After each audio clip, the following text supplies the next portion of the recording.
Gracias a OEI por la invitación a participar acá con ustedes para compartirles un poco sobre los derechos de las personas con discapacidad, específicamente de los niños y niñas que tienen una discapacidad y la importancia que tenemos todos y todas en que los derechos humanos de los niños y niñas con discapacidad sean respetados. Mi nombre es Ana Ruth Mérida, soy defensora de las personas con discapacidad de la Procuraduría de Derechos Humanos de Guatemala desde el 2014. He tenido la bendición de poder estudiar y soy abogada y notaria, tengo una maestría en Derecho Constitucional, pero siempre mi especialización ha sido en temas de derechos humanos de las personas con discapacidad desde hace muchos años, ¿verdad? Y por ello, hoy venimos a compartir sobre este tema que debiéramos todos y todas conocer desde el lado de derechos humanos, desde el lado de la conciencia social y de la importancia que tenemos para hacer respetar estos derechos. Las personas con discapacidad las define Naciones Unidas como aquellas personas que, si bien tienen una deficiencia, puede ser física, es decir, personas que tienen movilidad reducida en su cuerpo, que utilizan bastón de apoyo o que utilizan muletas. Puede ser una deficiencia sensorial en los oídos, en la vista, en el lenguaje, ¿verdad? Todo lo que son sentidos, esa es deficiencia sensorial. También puede ser una deficiencia intelectual que está relacionada con aquella parte del cerebro que maneja todo el tema del conocimiento, y esto también se ve mucho en niños y niñas que acuden a las escuelas. Esta discapacidad generalmente no se ve, al igual que la otra deficiencia, que es la deficiencia mental.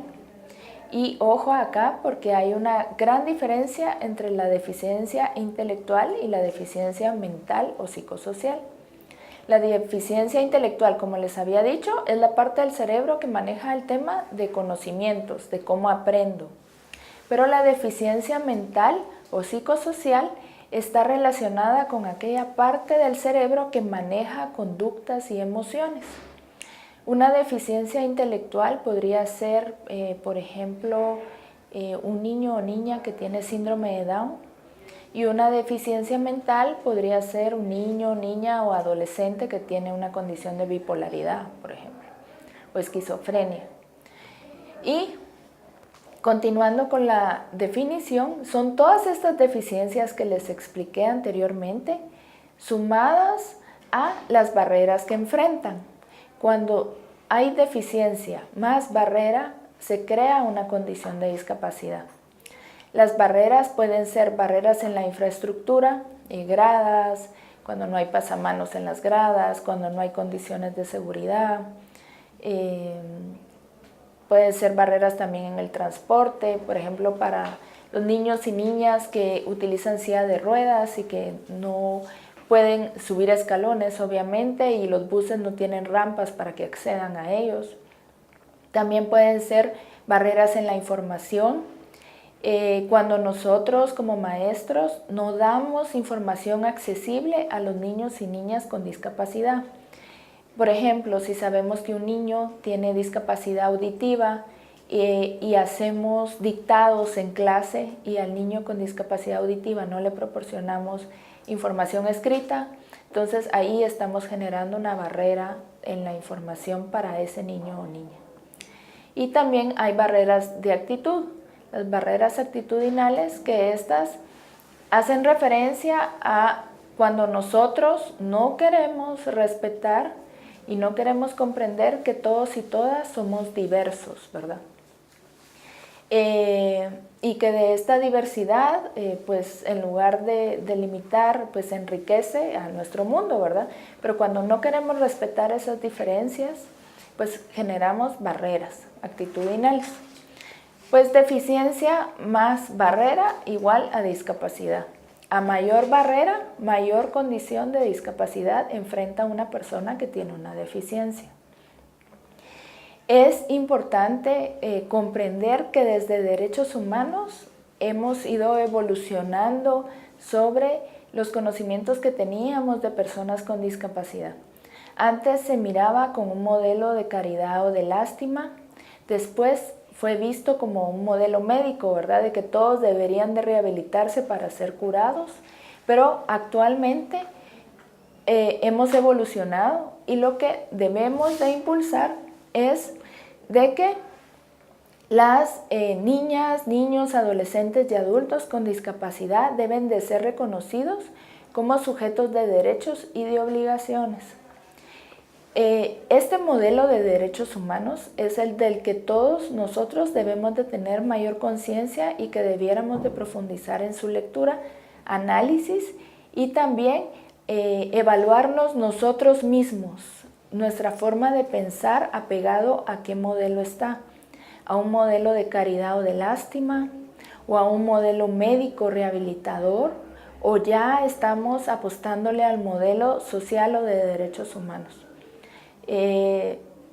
Estos modelos o formas de pensar nosotros los hemos adquirido desde la infancia, en la cultura que vivimos, y generalmente hemos aprendido pues no sé, conocimientos como excluyentes, conceptos mentales excluyentes, racistas, de discriminación, pues todos estos conceptos que ya hemos aprendido por el lugar donde nos hemos educado, por la cultura que nos ha formado, por nuestro entorno, los debemos desaprender.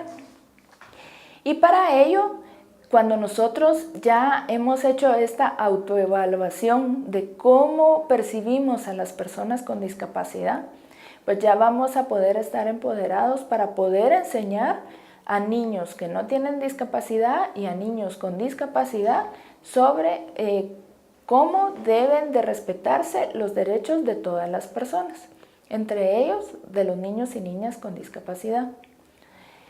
Realmente a lo largo de la historia siempre se han vivido situaciones de exclusión y discriminación a diversas poblaciones, ¿verdad? Desde tiempos inmemoriales se ha vivido, no solo en nuestras culturas, sino a nivel mundial. Sin embargo, han habido momentos muy importantes en el tema de personas con discapacidad, donde se han logrado que se ratifiquen ciertos instrumentos que han permitido a las personas con discapacidad a gozar de sus derechos plenamente. El instrumento que está mayormente apegado a derechos humanos es la Convención de Naciones Unidas sobre los Derechos de las Personas con Discapacidad. Esta convención, que está ratificada en nuestros 3 países, Honduras, El Salvador y Guatemala, es un instrumento muy importante porque fue elaborado por las propias personas con discapacidad acompañadas por representantes de nuestros 3 estados. Y esta convención contiene derechos de personas con discapacidad como a la vida, a formar una familia, a vivir en la comunidad y no ser segregados, a estudiar en escuelas donde hay niños sin discapacidad, en universidades donde pues estudian personas sin discapacidad, ¿verdad? Como parte de la inclusión. Y ese es un derecho que tenemos todas las personas con discapacidad, los niños y niñas también. Y esta convención lo que le apuesta es a la inclusión de los niños y niñas con discapacidad, así como de los adultos, ¿verdad? Pero en este tema, como es un tema que todos trabajamos, hacemos especial énfasis en niños y niñas. ¿Qué es en sí la inclusión? La inclusión no es únicamente aceptar a los niños dentro de la familia o dentro de la escuela o dentro de un trabajo, sino es más que eso, es brindar aquellas herramientas para que estas personas pues puedan desarrollarse en igualdad de condiciones que las demás, puedan pues como desarrollar sus destrezas, sus habilidades y puedan aprender de igual forma que el resto. Y para ello hay varias herramientas que nos da esta convención. Una de ellas son los ajustes razonables. Los ajustes razonables son aquellas adaptaciones que realizamos para que algo que no era accesible, por ejemplo, el ejemplo del niño que tenía discapacidad auditiva, no era accesible que yo le dictara a un niño con discapacidad auditiva si yo no sé lengua de señas. Pero hago un ajuste razonable cuando le proporciono material por escrito, por ejemplo. O hago un ajuste razonable cuando le dicto a los demás niños, pero al niño con discapacidad auditiva, yo también a la par que estoy dictando a los demás niños, hablo con lengua de señas para él. Esos son ajustes razonables, son adaptaciones o modificaciones a algo estándar que ya tenía, pero que adapto para que un niño, un adolescente o un adulto con discapacidad pueda acceder a su derecho, en este caso a la educación. Pero también esto abarca para el tema de salud, por ejemplo, cuando el centro de salud tiene gradas y no tiene rampa y es un niño con discapacidad física el que debe de ser evaluado, o en el tema laboral, cuando una persona llega a trabajar y tiene una discapacidad y necesita ciertas adaptaciones, pues todos esos son ajustes razonables. Y en todos los derechos se deben de realizar ajustes cuando no hay condiciones de accesibilidad donde ellos y ellas quieran ejercer su derecho. También para conocer más sobre los derechos de las personas con discapacidad, debemos comprender que el artículo 8 de esta Convención de Naciones Unidas hace énfasis sobre la toma de conciencia. Y todos nosotros que trabajamos para servicio de otras personas, estamos obligados a generar esas condiciones de toma de conciencia. Desde nuestra forma de pensar, como les mencionaba anteriormente, pero también está de la mano con nuestro actuar y también de cómo nosotros hacemos sentir y vivir a los niños con quienes trabajamos sobre sus derechos. No podemos decirle a los niños y niñas que tienen derecho a la educación cuando nosotros no estamos generando, por ejemplo, ajustes razonables para los niños y niñas, o no estamos generando condiciones de accesibilidad, o estamos colocando barreras, ¿verdad? Es importante también hablar cuando hacemos conciencia sobre derechos humanos, que al lado de tener derechos, también hay instituciones que velan por el cumplimiento de esos derechos. En cada uno de nuestros países puede ser una Procuraduría de Derechos Humanos, o puede ser la figura del Ombudsman, ¿verdad? O puede ser un CONADE en Honduras. Pero también hay juzgados, hay bufetes donde los estudiantes de Derecho hacen prácticas y los pueden orientar. Entonces, darles todas estas herramientas a los niños y niñas, a los adolescentes con discapacidad, a los padres, para que sepan que hay una institución o hay varias instituciones a las cuales pueden acceder a hacer valer sus derechos. Otro artículo muy importante que está en esta convención es lo relacionado a la accesibilidad. En la presentación que les harán ver, van a ver que se hace una relación entre los derechos que están en la Convención de Naciones Unidas y los derechos que establece la Declaración Universal de Derechos Humanos. Van a ver que son exactamente los mismos derechos, solo que la Convención de Naciones Unidas pues especifica sobre el tema de personas con discapacidad. Hace ciertos ajustes, por decir, pero son exactamente los mismos derechos. Pero este derecho a la accesibilidad no lo van a encontrar en la Declaración Universal de Naciones Unidas.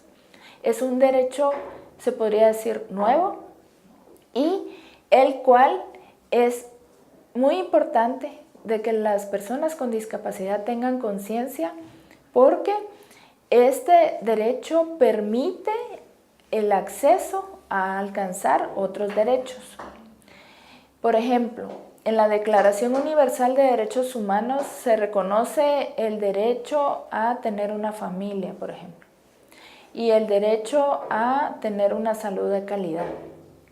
La Convención de Naciones Unidas sobre Derechos de Personas con Discapacidad también reconoce estos mismos dos derechos, ¿verdad?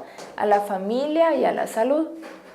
Pero aquí es donde entra la importancia del derecho a la accesibilidad. Y es que para que una persona con discapacidad pueda acceder, por ejemplo, a participar en la vida cultural de su escuela, de su comunidad, ¿verdad? Que pueda ir al teatro, etcétera, va a necesitar que el teatro o el cine o la representación que se haga en la escuela tenga condiciones de accesibilidad para que pueda participar en ella. Estas condiciones de accesibilidad es tan importante porque permite alcanzar ese derecho.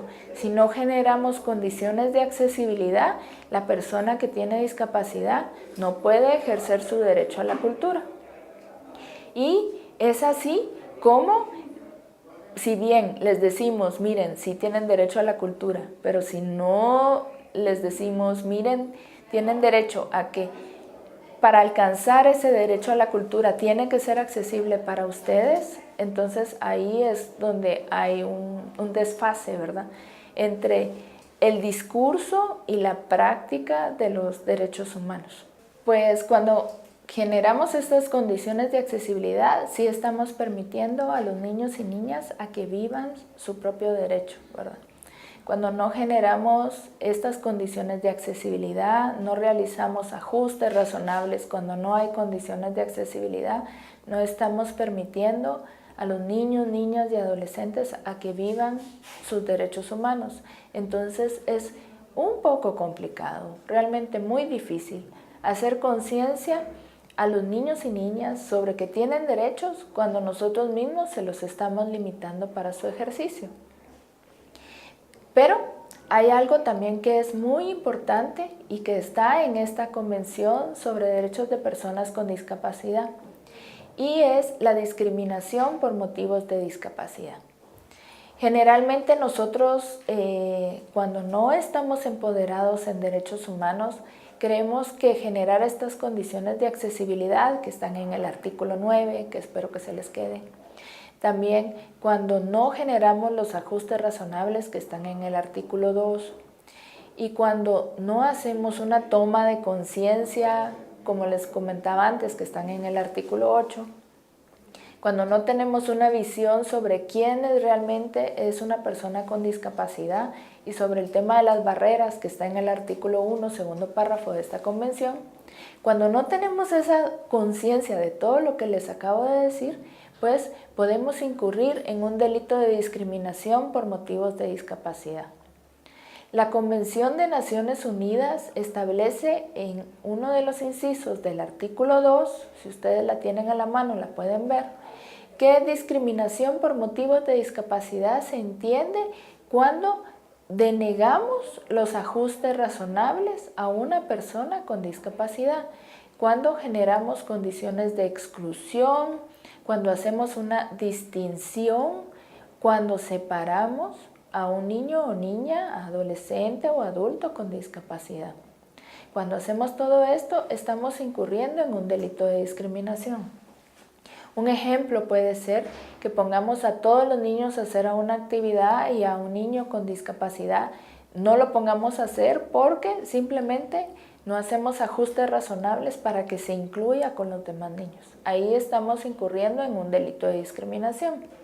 Y como todos sabemos, todo lo que es delito tiene prisión, ¿verdad? O una sanción penal en nuestros diferentes países.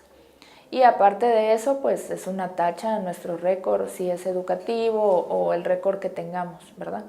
Entonces, sí es algo muy serio.